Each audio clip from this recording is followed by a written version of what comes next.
meus irmãos, a paz do Senhor Jesus. Para nós, uma satisfação retornarmos nesta quarta-feira, dia 8 de novembro, para podermos aqui compartilhar desse tempo agradável na presença do Senhor e também compartilhando o conhecimento bíblico e teológico com os irmãos. Para nós é de grande valia nós darmos aqui esta colaboração, esta parcela, de colaboração com os irmãos. Eu já vou aqui pedir aos irmãos que compartilhem, tirem um print da live, publiquem no seu story, para que outros irmãos e irmãs também tenham a oportunidade de assistir essa aula, de participarem conosco. Para nós será uma grande satisfação, com certeza, nos organizar aqui e iniciarmos os trabalhos da nossa aula 176. E eu vou convidar os irmãos para uma leitura bíblica no texto de Apocalipse, capítulo 6, 2 versículos do capítulo 6, o 9 e o 10. E diz assim: E havendo aberto o quinto selo, vi debaixo do altar as almas dos que foram mortos por amor da palavra de Deus e por amor do testemunho que deram.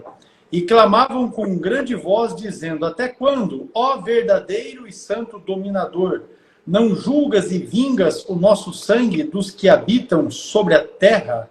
Esse é o texto que vai nos auxiliar também na primeira questão que nós temos na nossa pauta. Pastor Ciro, paz do Senhor, quanta benção. Pastor X, tudo bem? Estamos... Maravilha. Maravilha. Estamos aí prontos para mais uma abençoada live de número, aula, de número 176. Isso aí. Tá chegando bem aí o meu áudio? Tá sim, tranquilo, tá na benção. A imagem tá boa também? Tudo em ordem, na mais perfeita ordem. Olha aí, Maravilha. Maravilha. Tô vendo aqui, parece que tá bom mesmo. Pois então tá bom. Bem, eu estava dizendo aqui para os irmãos que essa vai ser a nossa primeira aula, essa de número 176, com a retomada da pauta sobre as perguntas escatológicas. Nós encerramos uma sessão com as perguntas bíblicas e retomaremos ela oportunamente, uma vez que as perguntas que nós tínhamos relacionadas a esta pauta se esgotaram. E como nós temos aqui um acúmulo considerável de questões que tratam da escatologia, então nós vamos retomar aqui o assunto da escatologia para, inclusive, auxiliar os irmãos nestas dúvidas, Eu quero dizer para todos que, assim, as perguntas, conforme nós divulgamos semanalmente aqui, que farão parte da nossa pauta, são perguntas que são enviadas pelos próprios alunos, os irmãos que estão conosco aqui na live, outros que encaminham pelo WhatsApp da Secretaria do CETAD, outros que mandam por e-mail, enfim. A gente faz o registro. Conforme vai entrando essas questões, nós fazemos um registro com as datas e também com o temário a que as perguntas que são enviadas estão vinculadas. E aí, de tempo em tempo, nós organizamos esses temários, sempre considerando a ordem que as perguntas chegaram. Então, essa nossa aula de hoje, nós pensamos essas questões porque, em função de uma obrigação que eu tinha para cumprir essa semana, eu não tive condições de sentar para poder organizar antes de fazer a divulgação da live. Na verdade, quem fez esse trabalho foi o próprio pastor Ciro, que na segunda-feira organizou as questões. Então, a partir da próxima semana, nós teremos um temário a respeito de perguntas escatológicas, mas vinculados aos temas.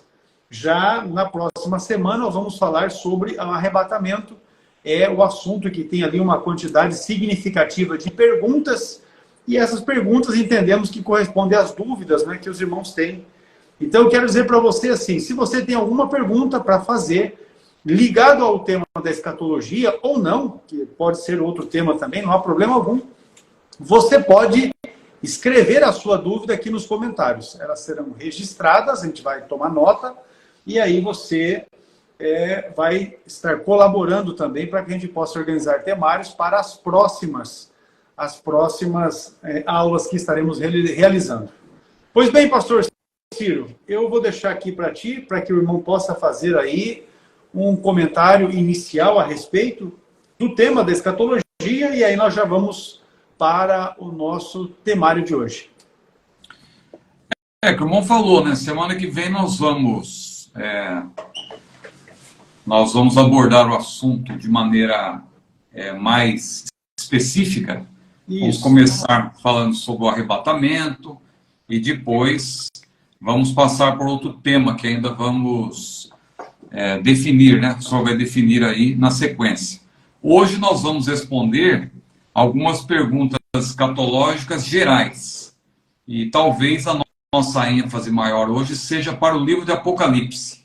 Tem outras questões também, mas eu acredito que as perguntas que vão assim ser as principais hoje giram em torno de Apocalipse, também o livro de Daniel, ou seja, é uma aula, vamos dizer assim, mais apocalíptica hoje, né? Com certeza. Porque Daniel também é considerado o livro apocalíptico do Antigo Testamento. Então nossa abordagem vai girar em torno de Apocalipse, inicialmente. A primeira pergunta é sobre isso, o senhor já até leu aí, não é? Isso. E depois vamos ter uma segunda pergunta que também vai girar em torno do livro de Apocalipse, Daniel. E eu creio que essas duas primeiras perguntas, as três, né? A terceira também é sobre Apocalipse. Então, para dizer que uma live hoje é uma live apocalíptica, né? Apocalíptica? O fim vem. Então vamos lá. Tá certo então, meu pastor? Só reforçando, é uma satisfação. Mais uma vez nós podemos estar junto aqui. E tem acontecido nas últimas quartas-feiras, avisando, né, aqueles que estão conosco hoje a primeira vez, que toda quarta-feira, a partir de 22 horas, nós nos reunimos aqui, salvo alguma exceção, por alguma questão de agenda, tanto minha quanto do pastor Ciro. Quando não é possível na quarta-feira, a gente acaba fazendo a divulgação do dia em que vai acontecer. E em algum momento, inclusive, nós já experimentamos a possibilidade, né, a condição de não podermos fazer, e por questões que não vem o caso aqui. Mas essa é a situação. Satisfação. Vamos juntos lá, então, para a primeira questão do nosso temário de hoje, conforme nós divulgamos aos irmãos. Em Apocalipse, capítulo 6, versículos 9 e 10, o texto que li na abertura, não é, da nossa aula de hoje. Após a abertura do quinto selo, os mártires que estão debaixo do altar de Deus clamam por vingança. Essa vingança não seria um ressentimento de ódio em pleno céu? Essa pergunta, ela já aconteceu em outros momentos, que as pessoas elas entendem ali que existe uma certa malignidade, né, ali no céu, e aí essa questão ajuda a dirimir essa dúvida. Mas vamos lá, pastor Ciro, com a palavra. É uma ótima pergunta. Quero só fazer alguém comentou aí que a irmã Luciana apareceu, que está trabalhando aqui, né? Mas eu ela não quer aparecer, né? Mas ela está trabalhando aqui. Cadê a irmã Luciana? Irmã Luciana, dê o ar da graça aí. Dê o ar da graça aí, irmã Luciana. Pai do Senhor. Eita, glória. É isso aí. Alguém tem que trabalhar. A patroa está ali. A patroa está ali. Alguém tem que trabalhar. Aqui, ela tem uma encomenda para entregar e está se virando lá também. Desse jeito. Aqui é a sala dos computadores, né? Muito bem. Então, pastor Ecos, essa pergunta é interessante, né? Apocalipse 6, 9 e 10. Após a abertura do quinto selo, os mártires são mencionados, né? A Bíblia diz lá em Apocalipse, o senhor leu aí, né? No início dessa live, que quando é aberto o quinto selo, a Bíblia menciona que haverá servos de Deus embaixo do altar, ou seja, eles já estão em algum lugar na presença de Deus, e eles estão ali clamando, né? Clamando, o nosso irmão colocou aí clamando por vingança, e a gente precisa só fazer uma abordagem ampla desse texto para nós não termos uma impressão negativa da atitude desses irmãos, que lá no futuro, no período tribulacional, eles serão mortos pelo anticristo e eles vão ser salvos. A alma deles já vai estar nesse lugar intermediário, aguardando que o Senhor volte, porque eles vão ressuscitar no fim do período tribulacional. Então é importante dizer que eles estão ainda num estado intermediário. Não é ainda o estado eterno, o estado glorificado, porque essa glorificação ela só vai acontecer por ocasião da ressurreição. A Bíblia é clara, lá em 1 Coríntios capítulo 15, a Bíblia diz que o que é mortal vai se revestir da imortalidade, e o que é corruptível vai se revestir da incorruptibilidade, né? Tragada foi a morte na vitória, como diz Paulo lá, 1 Coríntios capítulo 15, versículos 51 a 52. Mas o nosso irmão faz uma pergunta interessante, porque eles estão lá, debaixo do altar de Deus, esses mártires, as suas almas estarão lá, nesse futuro revelado para João, e vão estar clamando. E o irmão leu aí que eles vão estar dizendo: até quando, ó verdadeiro e santo dominador, não julgas e vingas o nosso sangue dos que habitam sobre a terra? Então, é de fato um clamor. Agora, vamos por partes, para nós entendermos bem o que vai estar acontecendo ali. Em primeiro lugar, o estado deles não vai ser o estado final glorioso. Por quê? Porque no estado eterno, no estado de glória, é claro que a pessoa não vai ter esse tipo de sentimento. A Bíblia diz que não vai haver tristeza, não vai haver dor, não vai haver morte. Então não há porquê a pessoa estar com essas lembranças, e muito mais do que lembranças, a pessoa estar com sentimentos de tristeza em decorrência dessas lembranças. Porque eu penso até que no estado glorioso, a pessoa poderá até ter lembranças, mas essas lembranças, evidentemente, não vão interferir na vida da pessoa a ponto de causar-lhe tristezas, até porque a Bíblia diz lá em Apocalipse 21, 22, que não haverá mais tristeza no estado eterno, no estado de glorificação. Então, esse estado em que esses irmãos mártires vão estar aí, em Apocalipse 6, 9 e 10, não é o estado eterno, é um estado intermediário. Por quê? A alma deles estará lá, mas o corpo ainda está na terra. Quando Jesus descer na terra, com a igreja que estará no céu durante o período tribulacional, esses mártires, que são salvos dentro do período tribulacional, eles vão ressuscitar. Apocalipse capítulo 20, versículos 4 e 5. É um texto que deixa muito claro isso, que eles vão ressuscitar. Agora, voltando para o texto de Apocalipse 6, 9 e 10, eu quero fazer alguns destaques importantes, que às vezes passam imperceptíveis, se a gente não ler com atenção. Em Apocalipse 6 e 10, nós temos esse clamor. O clamor é: até quando, ó verdadeiro e santo dominador, não julgas e vingas?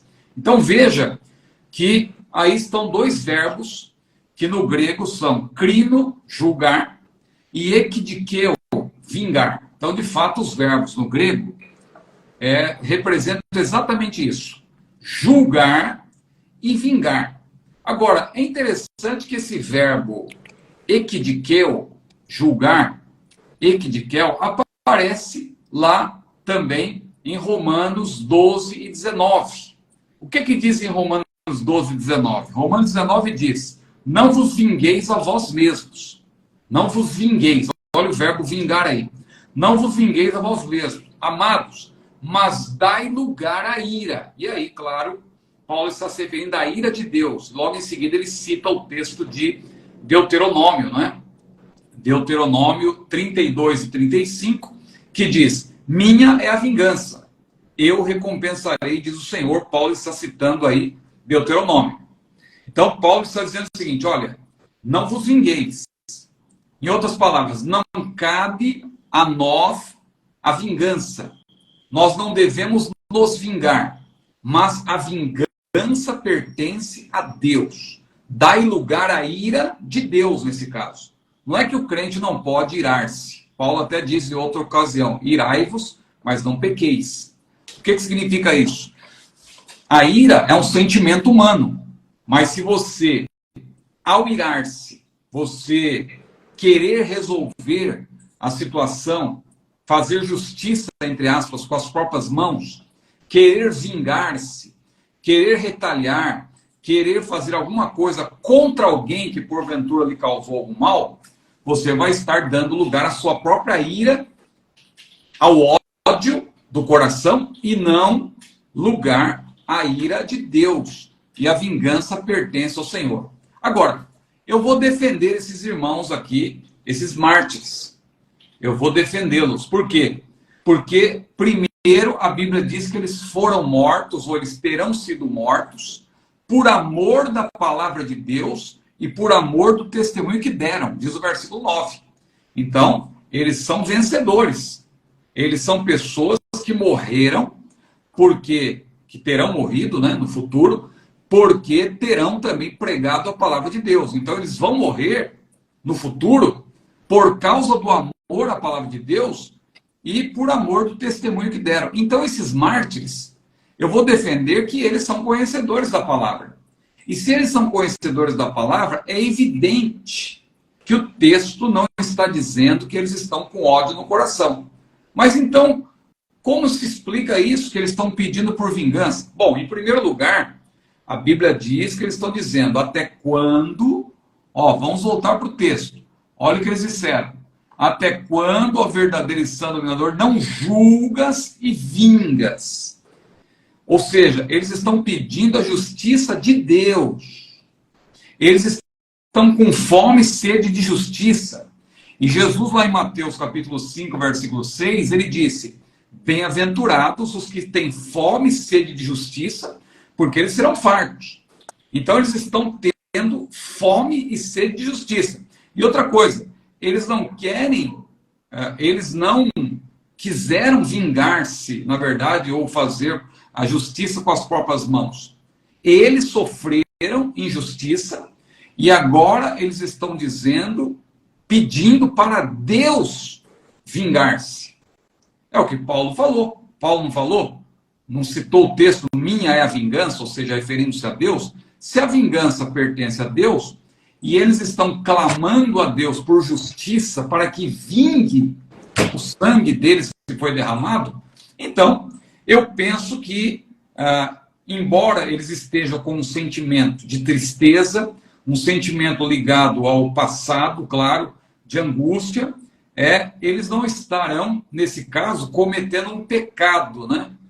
Um pecado, porque o nosso irmão aí, ele diz, eles não estariam, isso não é uma demonstração de sentimento de ódio em pleno céu? Não. Em primeiro lugar, repito, eles não estão no estado glorioso, ainda não é o estado eterno. Então, eles ainda estão sujeitos a alguns sentimentos de tristeza, lembranças que causam-lhes tristeza, mas eles não estão errando ao clamar nesse sentido por vingança, porque a Bíblia diz que a vingança pertence ao Senhor. Então eles estão clamando por justiça. Senhor, até quando? Nós estamos aguardando mas nós estamos ansiosos pelo momento em que tu vingarás, porque eles sabem, esses irmãos, claro, eles saberão que quem estará no domínio da terra naquela ocasião será justamente Satanás, né? Por permissão de Deus. O dragão, ele vai formar uma tríade satânica juntamente com o anticristo e o falso profeta. Apocalipse 16, versículo 13, deixa isso muito claro, que vai se formar essa tríade. É importante enfatizar isso, porque hoje em dia eu vejo algumas pregações e pessoas dizendo que não, o anticristo e o falso profeta são a mesma pessoa. Não, a Bíblia deixa claro que serão duas pessoas, dois prepostos de Satanás, um líder político e um líder religioso. E Apocalipse capítulo 13 deixa muito claro isso, uma besta que sobe do mar e outra besta que sobe da terra. Então, pastor Ecos, o que eu respondo é que não vejo a atitude desses mártires como uma atitude pela qual se demonstra um sentimento de ódio. Não, eles estão pedindo por vingança, só que eles estão pedindo a vingança que vem do Senhor, que é a justiça, na verdade, né? É a justiça, porque Deus é justo. Deus não é um sádico justiceiro. Deus, ele pratica a justiça. Por isso que a Bíblia diz, minha é a vingança. Então, quando alguém sofre aqui na terra alguma injustiça, quando um pai e uma mãe tem um filho, por exemplo, que é morto, que é assassinado, o que a pessoa mais quer? Ela quer que seja feita justiça. Então, ela está clamando por justiça. Infelizmente, há algumas ideologias aí que dizem que isso é vingança. Não, tal, não tem que punir, já tem muita gente nos presídios e tal, e a pessoa matou, estuprou e tal, não, mas não vamos nos vingar e tal, e quer passar a mão na cabeça de pessoas que cometem crimes. Não, quem comete crime tem que pagar pelo crime que cometeu, tem que cumprir a pena.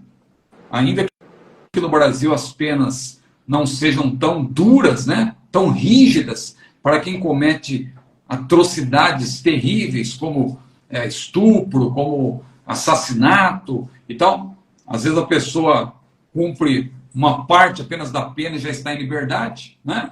Quando, na verdade, a pessoa fica presa, né?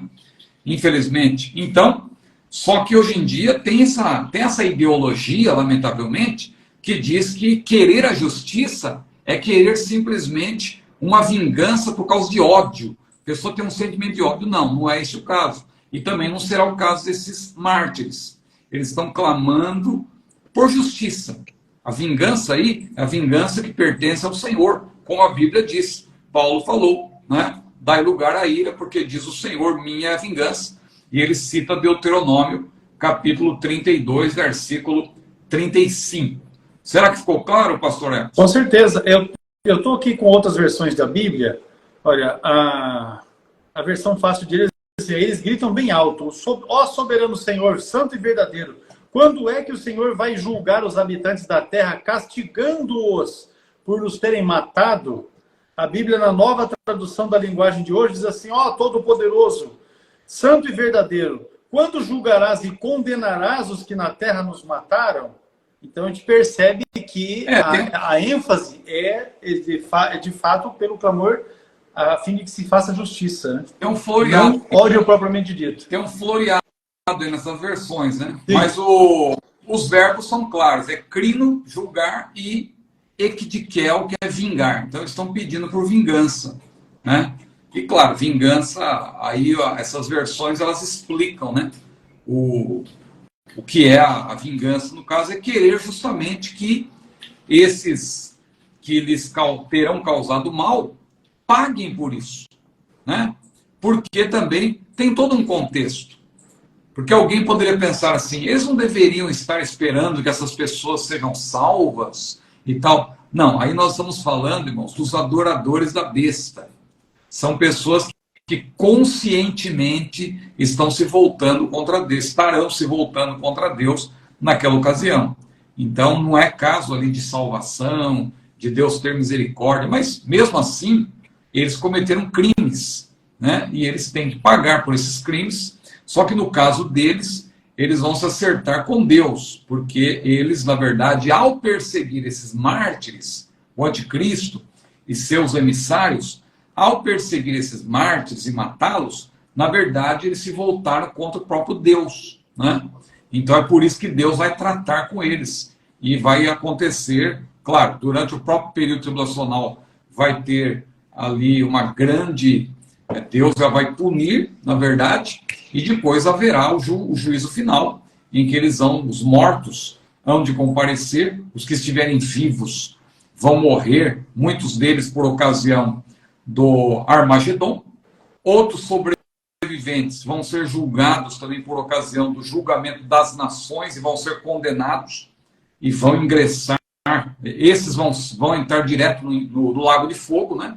Conforme Mateus capítulo 25, 30 em diante, ali o julgamento das nações, e depois teremos o milênio. Claro que no milênio vão entrar os povos absolvidos, aqueles que passaram pelo período tribulacional, mas que não se aliaram ao anticristo, porque muitos vão morrer, mas haverá sobreviventes ao fim do período tribulacional, e inclusive o remanescente israelita. que vai ser o povo protagonista do ponto de vista natural no milênio. Aliás, vamos ter também, pastor, só adiantando aqui, nós vamos ter também uma série dentro dessa, quer dizer, uma subsérie, né? Dentro dessa série Perguntas Escatológicas, vamos ter uma série sobre o milênio. Então, com certeza, são várias questões. Várias questões. Muito bem. Ó, pastor, para fechar a questão nessa primeira pergunta que nós temos ali, nós podemos cantar o hino 422 da harpa cristã. No céu não entra pecado. Acabei de pegar aqui. Não entra pecado, fadiga, tristeza nem dor, não há coração quebrantado, pois todos são cheios de amor. Olha aí que maravilha. Desse jeito aí. Hino 422 da harpa cristã é a doutrina pentecostal assembleana cantada, não é, nas letras. Eu não tenho aqui, porque aqui é digital. O autor, não é? Mas é isso aí. Embora não seja o céu, né, no seu mais completo alto grau, com certeza. Pleno, é um vislumbre. Corpos glorificados, ainda é um estado intermediário, mas eles vão estar no céu. Então, eu acredito, né, a Bíblia não dá pormenores sobre isso, mas eu creio que não haverá mais possibilidade de pecar nesse estado intermediário, mas a pessoa estará ainda limitada, né, com respeito a essa questão. Ainda haverá sofrimento, haverá lembranças negativas e que vão gerar tristeza, mas depois da glorificação do corpo, aí é muito claro lá, Apocalipse. Aí é só alegria, com certeza. Capítulo 1 e 22, né? É isso aí. Pastor, vamos lá então aqui, ó. Fale um pouco sobre a semelhança que há em Daniel relacionada ao sonho da estátua e esta relação com os animais em Apocalipse 13. Então, veja que é uma pergunta que é bem ampla, né? É uma questão bem ampla, porque fala. Não é algo para responder em 5 minutos. O sonho da estátua, os animais, isso ainda no livro de Daniel.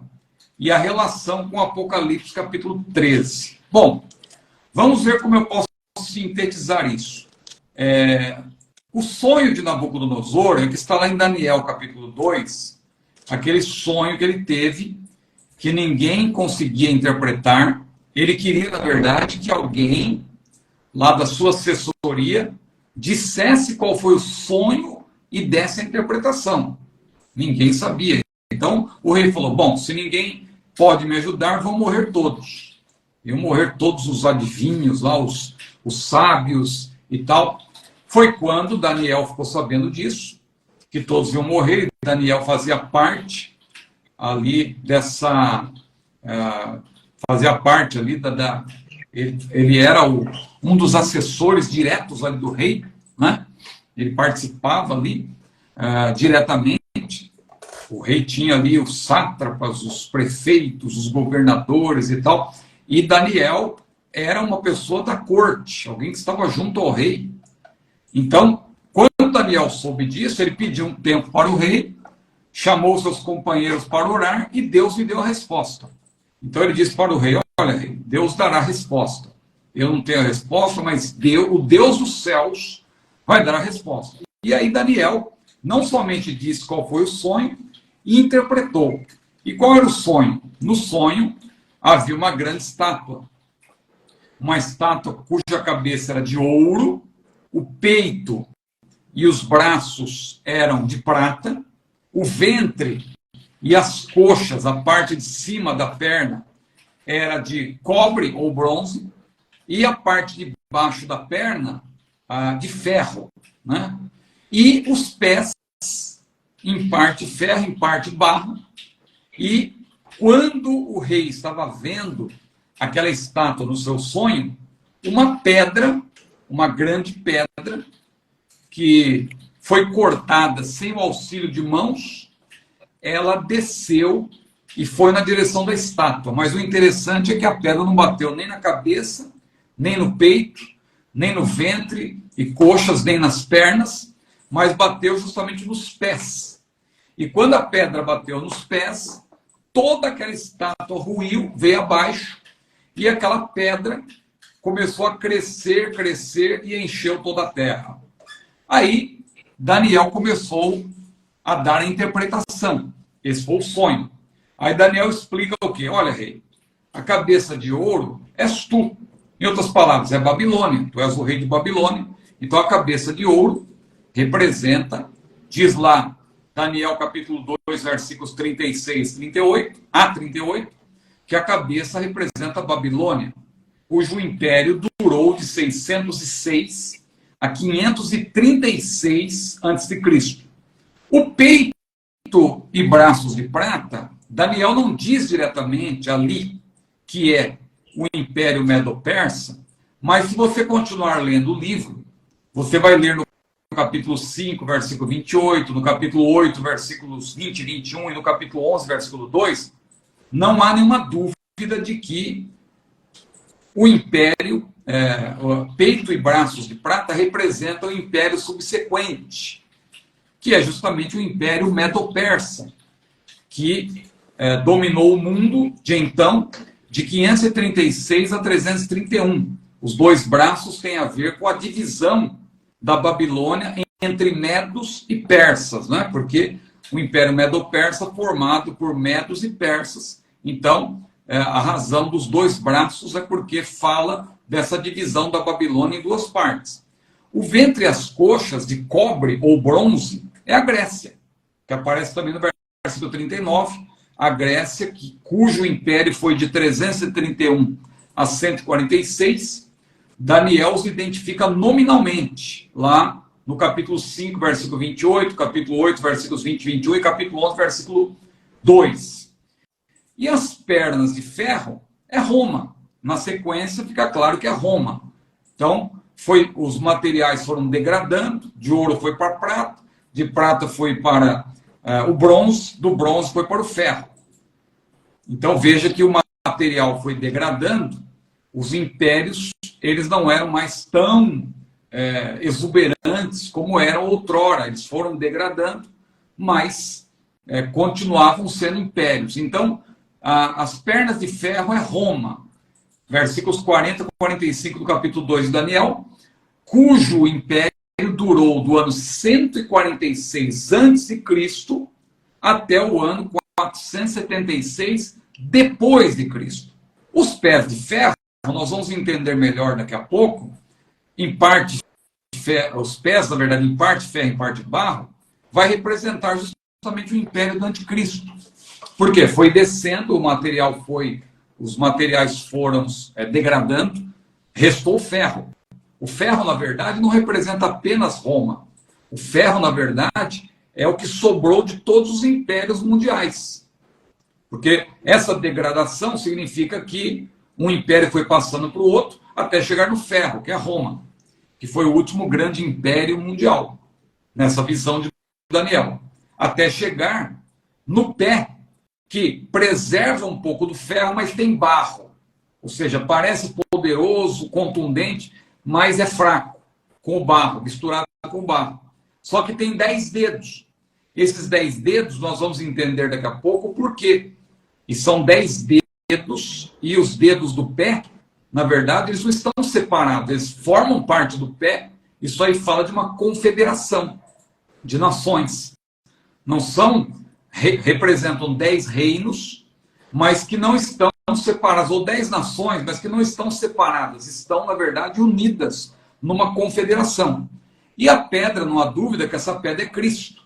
E Cristo, quando ele vier na segunda vinda, ele não vai atingir a cabeça, nem o peito, nem as pernas, porque tudo isso já passou, ele vai atingir o pé.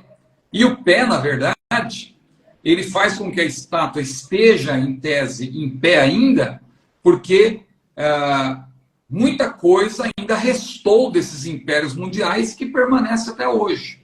Só que quando Cristo vier para implantar o seu reino milenial, ele vai destruir todo esse resquício que ficou desses impérios malignos, né? E ele vai agora instaurar o seu reino, um reino perfeito, um reino justo. Então é isso que representa a pedra batendo nos pés. Isso tem uma relação com o capítulo 7 de Daniel, que menciona 4 animais. Os 4 animais que Daniel vê no capítulo 7, o primeiro é um leão. um leão que tem asas de águia, que, uma dúvida, o texto mostra, representa a Babilônia. A Babilônia que tinha a força do leão e a agilidade da águia para conquistar. Mas logo veio o urso. O urso com 3 costelas entre os dentes é a Medo-Pérsia. É um império que, à semelhança de um urso, foi muito feroz, mas moroso e menos majestoso que o leão, ou seja, a Babilônia. O urso, sem dúvida, um animal poderoso, um animal feroz, mas moroso, não é igual ao leão, com a sua majestade. Então, mas só que tem 3 costelas entre os dentes, que representam, e também tem outro detalhe, diz que foi erguido por um dos seus lados. Por quê? Porque o império é medo-persa, mas quem tomava as decisões, na verdade, quem ficou sempre à frente, o poder sempre ficou na mão da Pérsia. Então é o império medo-persa, mas veja o detalhamento.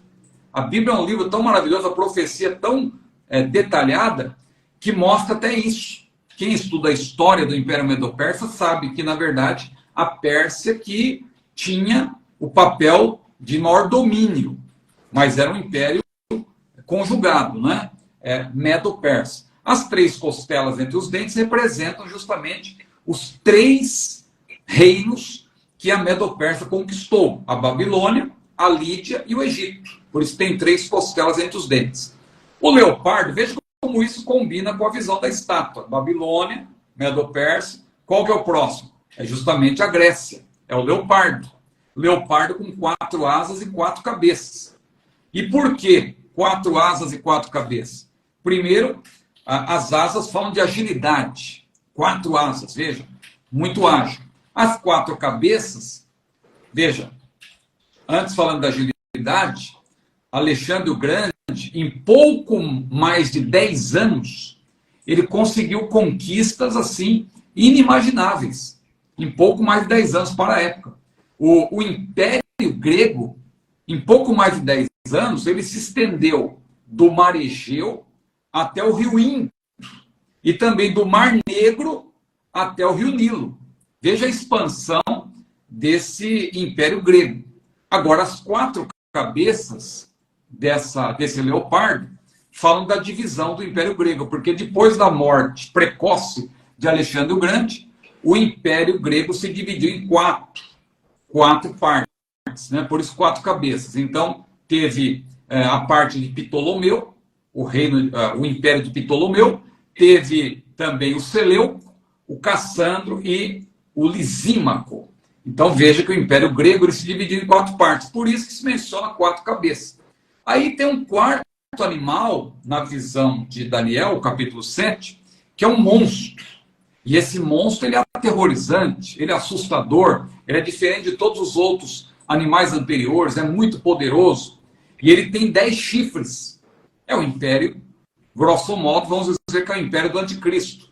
Mas esse monstro também mostra a história do império do anticristo, como que ele vai se formar. Porque a gente, quando olha para o Apocalipse, a gente vê só o final, né, da história. Mas tem, claro, tem todo um desdobramento até chegar no império do anticristo. Então, veja, os dentes de ferro, olha o ferro aí de novo, é o resquício de Roma, especialmente, mas de todos os impérios anteriores, né? Então, os dentes de ferro, os 10 chifres, nós vamos ver que apontam para 10 nações.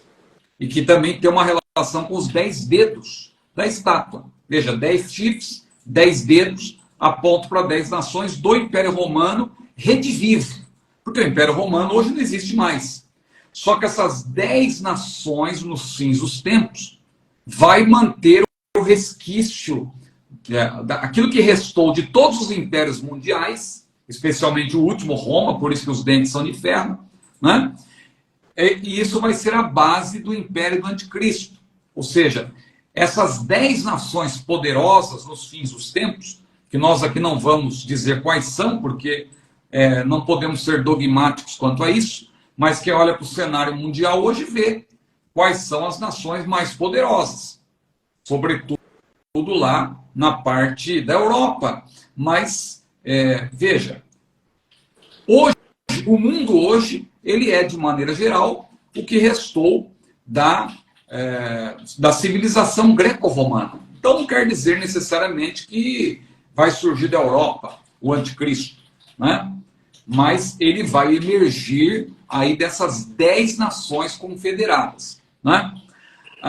Então, surge daí, vai surgir daí dessas 10 nações o anticristo, porque a profecia de Daniel menciona um chifre pequeno. Daniel, capítulo 7, versículo 8, é um chifre pequeno. Tem os 10 chifres que mencionam, claro, deixam claro que haverá 10 nações ou 10 reinos que vão formar um império. Essas 10 nações, elas vão ser a base para um império futuro. E daqui a pouco nós vamos, em Apocalipse, fechar essa questão rapidamente. Mas esses 10 reis, dentre eles vai surgir um pequeno rei, que é um pequeno chifre, um chifre pequeno, que vai abater 3 desses reis. Ou seja, ele vai dominar esses 3 reis, e por isso ele vai se tornar poderoso, por conta disso, porque ele vai ser influente, claro, e aí todos os 10 reinos ficarão sob a sua direção, né? Então, que relação tudo isso tem com Apocalipse 13? Apocalipse 13 menciona a besta semelhante a um leopardo. Olha que interessante. Nada se perde. A besta, ela é semelhante a um leopardo com pés de urso e boca de leão. Olha aí, parece que é uma síntese da visão que Deus deu a Daniel. Deus mostrou para Daniel, né? Ali os animais, leão, urso, leopardo, e a besta que João vê subindo do mar é justamente um leopardo com pés de urso e boca de leão, e que tem, agora note, acrescenta-se algo que não aparece na profecia de Daniel. Além dos 10 chifres, 7 cabeças. 7 cabeças e 10 chifres com 10 diademas, ou 10 coroas, aquela coroa que é só a parte da frente, né? São os diademas. Esses 10 chifres indicam que o anticristo será um líder deste bloco de 10 nações proeminentes. Agora, as 7 cabeças, cuja revelação não está em Daniel, é explicada em Apocalipse, mas não no capítulo 13. Por isso que é importante você ler todo o livro de Apocalipse, porque é no capítulo 17, mais precisamente nos versículos 10 e 11, que você vai encontrar a explicação dessas 7 cabeças. O anjo diz para João que são 7 reis, ou 7 impérios, mais precisamente do passado, porque são reis aqui no sentido de impérios. E aí o anjo diz para... Olha como é clara a profecia. O anjo diz para João: João, são 7 impérios, são 7 reinos com status de império aí. 5 já caíram. Quais são os 5 grandes impérios mundiais que tinham caído até o primeiro século, que se tinha informação? Egito, Assíria, que não aparecem na profecia de Daniel, porque a profecia de Daniel, o sonho de Nabucodonosor e depois a visão dos animais começa, claro, a partir de Babilônia, mas João, ele recebe uma revelação que retrocede um pouco mais, né? Então vai a Síria e Egito, porque são 7. 5 que já passaram, já caíram: Egito, Assíria, Babilônia, Medo-Pérsia e Grécia. Um já é, né? Esse que já é, no caso para João, já era para João, existia para João, é justamente Roma, que Roma ainda era um império naquela época. Outro ainda não é vindo, o anjo disse. Outro ainda não é vindo.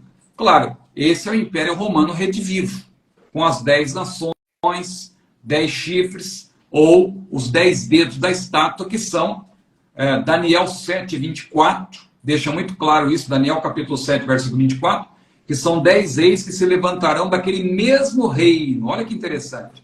Quando eu disse que são 10 reinos que vão formar um reino que tem status de império, é porque os 10 chifres E também os 10 dedos da estátua estão ligados àquele mesmo reino, que é uma referência àquela altura, Daniel 7:24, ao Império Romano redivivo.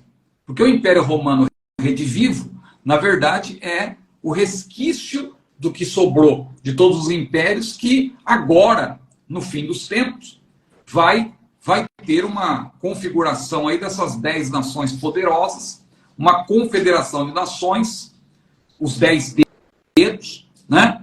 E que unidos ao pé, né? Por isso que forma uma confederação, e também os 10 chifres que estão unidos também na cabeça, né? Os 10 chifres não estão separados da cabeça, a cabeça faz com que os chifres estejam também todos juntos, né? Então isso fala de uma confederação. Então, em resumo, outra coisa importante que o anjo falou para João, que o sétimo, a gente lendo assim parece confuso, o sétimo também é o oitavo, né? Por que ele disse isso? Porque o oitavo é justamente o império anticristão. Porque o império anticristão ele vai surgir, ele vai emergir dessa confederação de 10 nações. Lembre-se do chifre pequeno, é justamente o anticristo surgindo, e ele vai ter esses 10 reinos, essas 10 nações, vamos dizer assim, numa linguagem de hoje, né? Como base para o seu império. Então, será novo, mas contendo um pouco de todos os impérios anteriores. Então, em resumo, os 7 chifres, ou melhor, as 7 cabeças, né? As 7 cabeças que João vê são o Egito, que já passou, a Síria, a Babilônia, a Medo-Pérsia, a Grécia, Roma. Depois o sétimo é justamente o Império Romano redivivo. E aí vem o oitavo, né, que é o Império do Anticristo. Então, a relação que nós vemos entre tudo isso, Daniel capítulo 2, Daniel capítulo 7 e Apocalipse 13, eu creio que é essa, né, fazendo uma síntese, porque não dá tempo de entrar em outros detalhes, mas Deus revelou para Daniel e depois completou. Deus continua como se fosse um filme que você assistiu e depois você tem a continuação a partir de onde parou. Porque o que Deus revelou para Daniel, depois Deus revela outros detalhes para João, e juntando o que está no capítulo 2 de Daniel, o capítulo 7 de Daniel e Apocalipse, capítulos 12, 13 e 17, você tem uma descrição aí completa das nações que terão destaque, que serão assim protagonistas nesses últimos dias, né? Claro que nós não podemos ser dogmáticos, mas a gente entende, pelo menos geograficamente, a gente percebe a região mais ou menos onde vai se levantar todo esse poderio bélico, econômico, né? Hoje no mundo a gente sabe que há 3 forças que estão dominando o mundo, né? A força eurasiana, representada sobretudo por Rússia e China, a força ocidental, representada pelos países da OTAN, especialmente Estados Unidos, Grã-Bretanha, França, né? Aqueles países do Tratado do Atlântico Norte, e você tem uma força também que hoje tem um grande destaque, que é uma força perigosa, que também está dominando boa parte do mundo, que é a fraternidade muçulmana, né? Os países islâmicos que se unem, de maneira geral, também formando um grande bloco.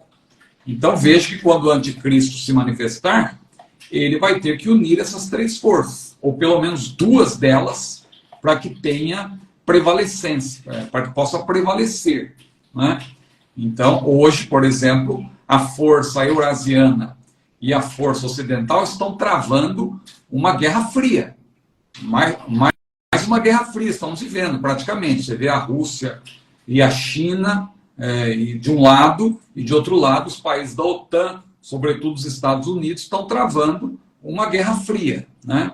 E tem vários países em guerra que são apoiados ou por um ou por outro, e fica ali aquela ameaça, olha, tal, se você entrar eu entro e tal, e manda alguma coisa, estaciona ali navio com aviões e manda submarino, e o outro já começa a sobrevoar a área também, dizendo, ó, estou por aqui, entendeu? Então, é uma guerra fria que a gente vê também, mais uma vez. Claro que não é como aquela guerra nos tempos lá da ex-União Soviética, que tinha um poderio bélico maior, né, na época, mas a Rússia tem o sonho, né? O sonho do Putin é justamente fazer com que a ex-União Soviética volte, né? Que a União Soviética se fortaleça novamente. Por isso que ele quer conquistar, inclusive, a Ucrânia, justamente porque a Ucrânia, ela tem também o desejo de fazer parte da OTAN e tal, e se a Ucrânia faz parte da OTAN, veja, seria complicado para a Rússia atacar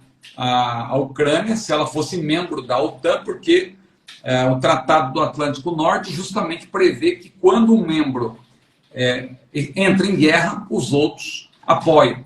Então, a Rússia ela teria que lutar contra os Estados Unidos e vários outros países da Europa se a Ucrânia já fizesse parte, né, da OTAN.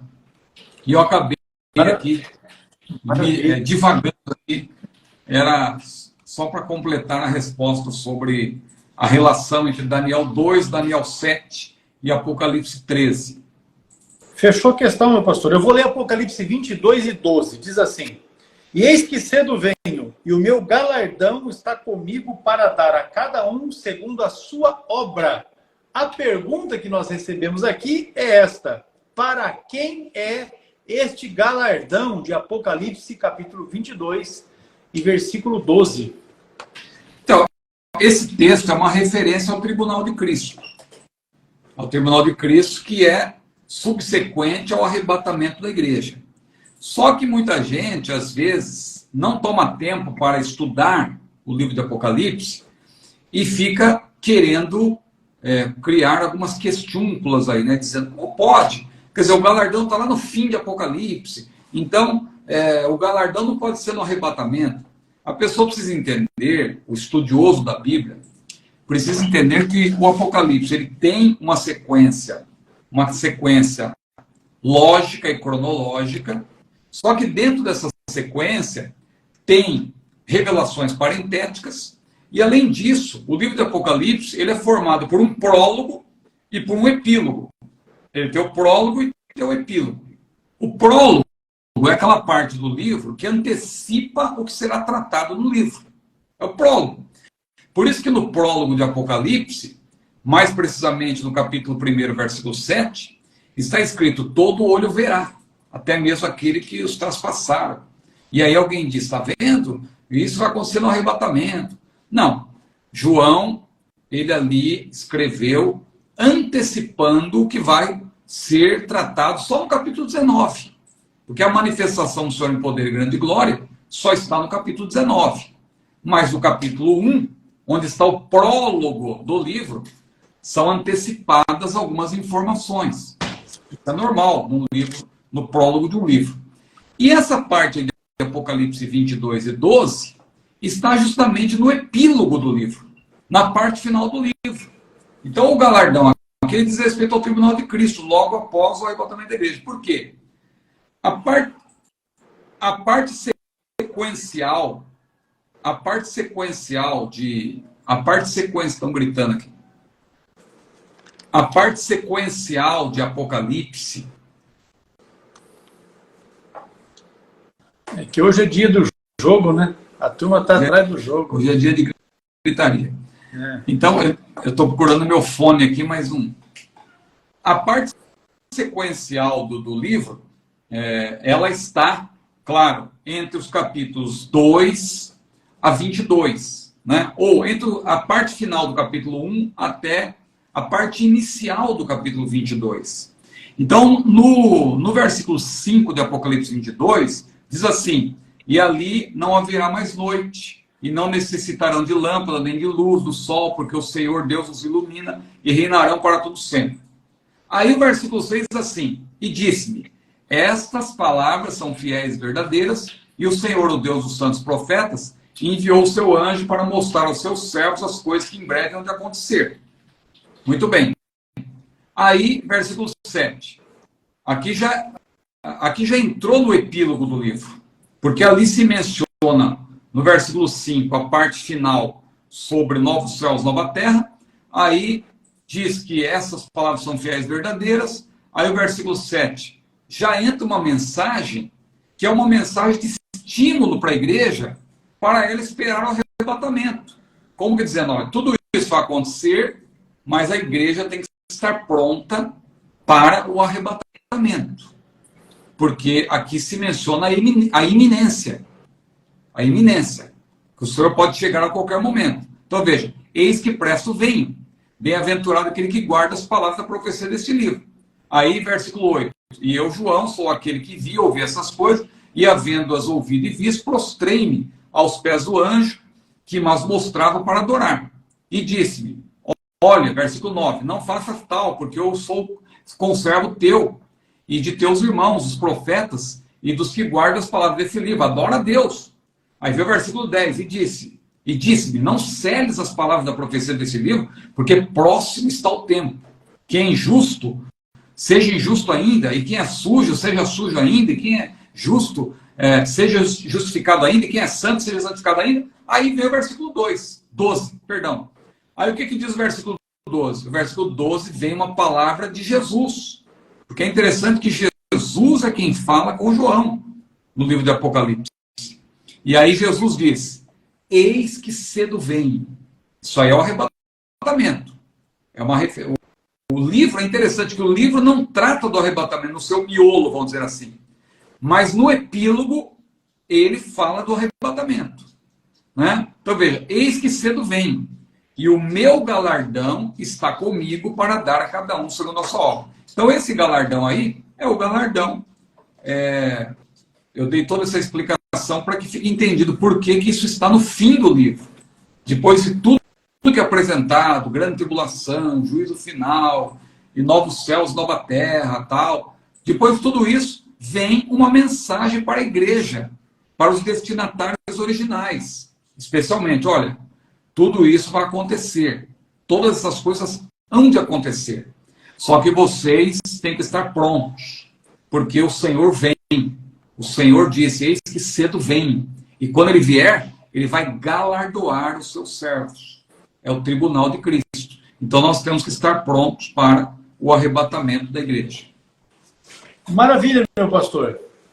Vamos para maisessazinha aqui, porque aqui dá tempo. De acordo com Mateus capítulo 24, versículo 14, que diz assim, ó, e esse evangelho do reino será pregado em todo o mundo, em testemunho a todas as gentes, e então virá o fim. Isso é um tema polêmico que está na última lição da nossa revista da CPAD deste trimestre, não é? Então nós já podemos antecipar alguma coisa aqui. A pergunta que o irmão faz é assim, somente no milênio, com base nesse texto, o evangelho será pregado por Jesus?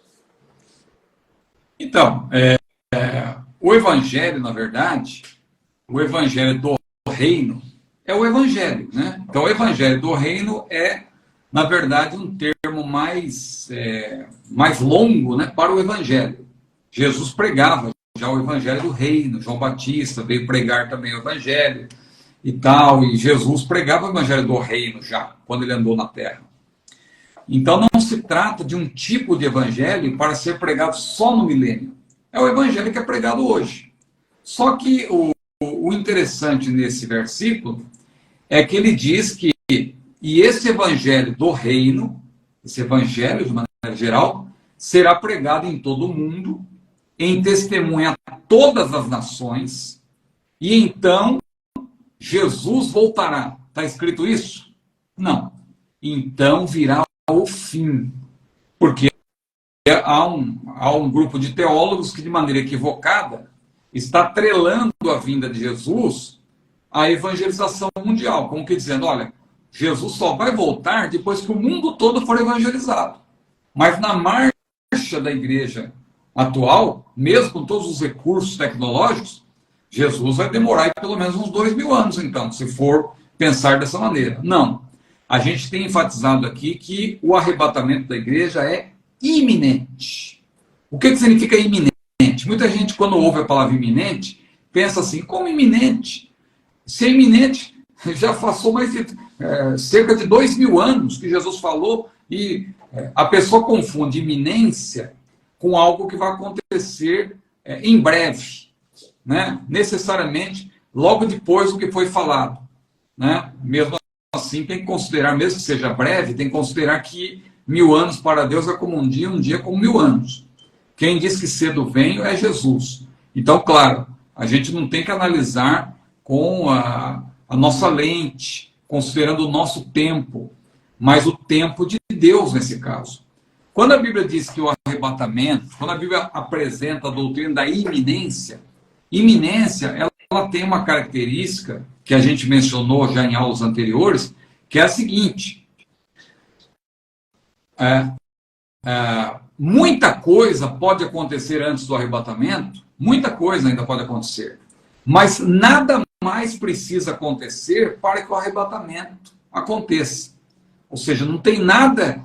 Às vezes alguém fica esperando algo novo. Não, agora o templo será construído. Não, agora essa guerra. Não, agora Jesus volta e tal. Não, então o mundo vai ser evangelizado. Ah, não, agora com a internet a palavra está em todo mundo. Agora Jesus volta. Então sempre alguém quer associar algum acontecimento à proximidade do arrebatamento. Mas Jesus pode vir agora. A gente pode não terminar essa live, mas Jesus pode vir, vou exagerar, daqui a 1000 anos. Ah, não acredito. Não, estou exagerando. Mas iminência diz respeito à nossa preparação. Nós temos que estar prontos. Eis que cedo venho, e o meu galardão está comigo. Nós temos que estar prontos. Então, Jesus não quis dizer aí, em Mateus 24:14, que o evangelho, Jesus só vai voltar quando o evangelho... Claro, nós temos que pregar. É nossa missão pregar o evangelho até que ele volte.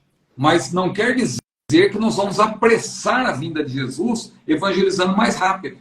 Ah, eu vou me apressar, nós temos que correr, porque se nós não evangelizarmos o mundo, Jesus não volta. Eu quero que Jesus volte logo. Então, veja, não é assim que nós devemos pensar. Nós nós temos que ser motivados pelo amor de Deus. Paulo falou, o amor de Cristo nos constrange. Nós temos também a obrigação de pregar o evangelho. Mas a vinda de Jesus, o arrebatamento da igreja, mais precisamente, o evento desencadeador da vinda de Jesus, é um evento iminente.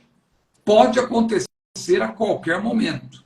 Então, eu creio que era isso que nosso irmão estava querendo saber, não é?